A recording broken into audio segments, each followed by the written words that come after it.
Hello મિત્રો, દરેકનું હાર્દિક સ્વાગત છે। મિત્રો ધોરણ છે 7, વિષય છે સામાજિક વિજ્ઞાન, જેની અંદર મિત્રો પાઠ નંબર 5 આદિવાસ, જે અંદર અનુસૂચિત જાતિ અને જનજાતિઓ નામનો તમારો જે પાઠ છે તેનું સંપૂર્ણ સ્વાધ્યાય સોલ્યુશન તમને આપવાના છીએ। તે પહેલા મિત્રો ચેનલમાં ફટાફટ તમે જો નવા આવ્યા છો તો સબસ્ક્રાઇબ કરી દેશો અને તમારા મિત્રોને પણ અવશ્યપણે શેર કરશો। તમારે તમામ વિષયના સ્વાધ્યાય સોલ્યુશન અહીં મળી જશે। મિત્રો જોઈએ જેની અંદર સ્વાધ્યાયના આપણે પ્રશ્નો છે, તેની અંદર સૌપ્રથમ જોડકા આપેલા છે, બંધ બેસતા જોડકા જોડવાના છે, વિભાગ અ અને વિભાગ બ। તેની અંદર આપણે ડાયરેક્ટલી જે છે અહીં જવાબ જોઈએ છીએ। જેની અંદર પહેલો છે મિત્રો ગઢક ટંગા, તો આવશે સામે ઓપ્શન ડી 70,000 ગામડા। સામે મેં જવાબ કરી લીધા છે, તમે સારી રીતે વિડીયોને પોઝ કરીને તમારે જે છે સામાજિક વિજ્ઞાનની નોટબુકની અંદર લખી લેશો। બીજા નંબર છે વર્ષાસન, તો એફ ડાંગ દરબાર। પ્રશ્ન ત્રીજા નંબર છે શ્રમિક, તો એ પાઈક। 4 અમનદાસ, તો બી સંગ્રામ શાહ। 5 ખોખર જનજાતિ, ઓપ્શન સી પંજાબ। અને 6 બલોચ, તો નાના કુળોમાં વિભાજિત। આવી રીતે તમારે લખવાનું રહેશે।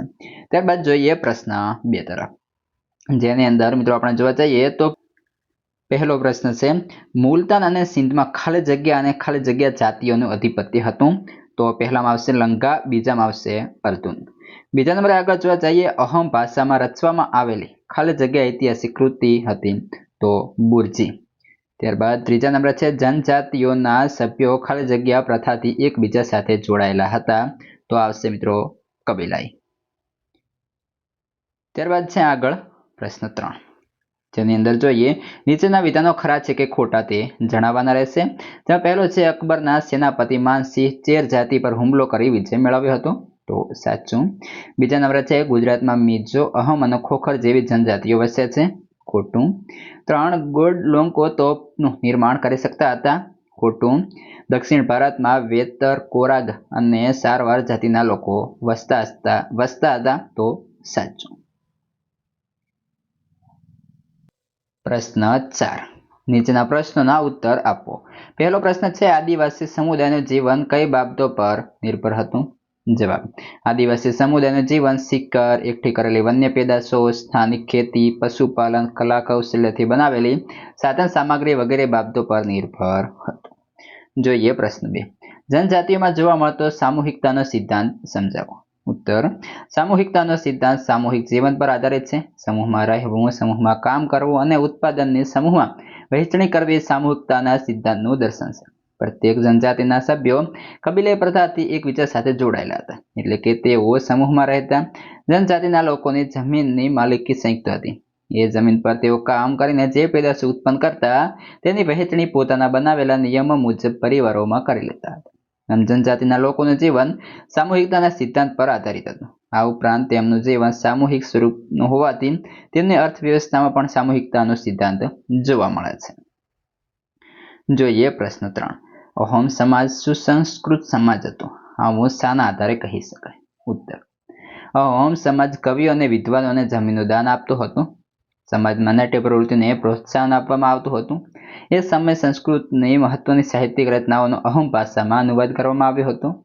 બુરજી નામની ઐતિહાસિક કૃતિને પહેલા અહોમ ભાષામાં અને પછી આસામી ભાષામાં લખવામાં આવેલી હતી। ઉપયુક્ત બાબતોને આધારે આપણે કહી શકાય કે સમાજ સુસંસ્કૃત હતો। પ્રશ્ન 4, ગોંડ લોકોનો ઇતિહાસ અહોમ લોકોથી કેવી રીતે અલગ હતો? ઉત્તર, અહોમ લોકો 13મી સદીમાં મ્યાનમારથી આવીને અસમની બ્રહ્મપુત્ર નદીના ખીણ વિસ્તારમાં વસ્યા હતા।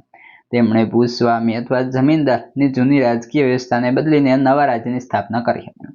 16મી સદીમાં તેમણે ચૂંટીઓ એટલે કે ઈસવીસન 1523 અને કોચ હાજો ઈસવીસન 1581 રાજ્યોને પોતાના રાજ્યમાં ભેળવી તેમજ આજુબાજુ જનજાતિઓ પર વિજય મેળવી વિશાળ અહોમ રાજ્યની સ્થાપના કરી હતી। 17મી સદીમાં અહોમ લોકો દારૂગોળો અને તોપો બનાવતા હતા। ઈસવીસન 1662માં મીર જુમલાના નેતૃત્વ હેઠળની મુગલ સેના સામે બહાદુરીપૂર્વક લડવા છતાં અહોમ લોકો પરાજિત થયા હતા। આમ છતાં અહોમ પ્રજાના રાજ્ય વિસ્તાર પર મુગલોનું પ્રત્યક્ષ પ્રભુત્વ લાંબા સમય સુધી ટકી શક્યું નહીં।